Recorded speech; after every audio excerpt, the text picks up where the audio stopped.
حضرت انس رضی اللہ تعالی عنہ سے مروی ہے کہ حضور اقدس صلی اللہ علیہ وسلم درمیانہ قد تھے، نہ زیادہ لمبے نہ پستہ قد تھے، نہایت خوبصورت معتدل بدن والے تھے۔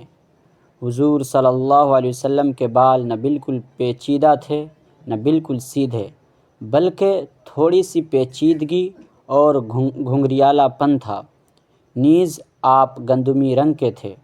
جب آپ صلی اللہ علیہ وسلم راستہ چلتے تو آگے کو جھکتے ہوئے چلتے۔ حدیث نمبر 2، شمائل ترمذی۔ حضرت جابر رضی اللہ تعالی عنہ سے منقول ہے، وہ فرماتے ہیں کہ میں ایک مرتبہ چاندنی رات میں حضور اقدس صلی اللہ علیہ وسلم کو دیکھ رہا تھا۔ حضور صلی اللہ علیہ وسلم اس وقت سرخ جوڑا پہنے ہوئے تھے۔ میں کبھی چاند کو دیکھتا اور کبھی آپ کو۔ بالآخر میں نے یہ فیصلہ کیا کہ حضور اکرم صلی اللہ علیہ وسلم چاند سے کہیں زیادہ حسین و جمیل اور منور ہیں۔ حدیث نمبر 9۔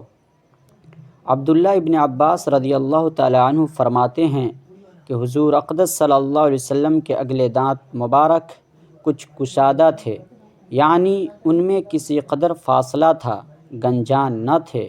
جب آپ بات کرتے تو ایک نور سا ظاہر ہوتا جو دانتوں کے درمیان سے نکلتا تھا۔ الغرض جن لوگوں میں آپ صلی اللہ علیہ وسلم کو جس طرح دیکھا وہ اپنے الفاظ میں بیان کر رہے ہیں۔ حسان بن ثابت رضی اللہ تعالی عنہ جو شاعر رسول ہیں، انہوں نے آپ صلی اللہ علیہ وسلم کے حسن و جمال کو کیا خوب بیان کیا ہے۔ وہ کہتے ہیں وَأَحْسَنُ مِنْكَ لَمْ تَرَ قَطُّ عَيْنِي وَأَجْمَلُ مِنْكَ لَمْ تَلِدِ النِّسَاءُ خُلِقْتَ مُبَرَّأً مِنْ كُلِّ عَيْبٍ كَأَنَّكَ قَدْ خُلِقْتَ كَمَا تَشَاءُ۔ آپ سے زیادہ حسین میری آنکھوں نے نہیں دیکھا، آپ سے زیادہ خوبصورت کسی ماں نے نہیں جنا۔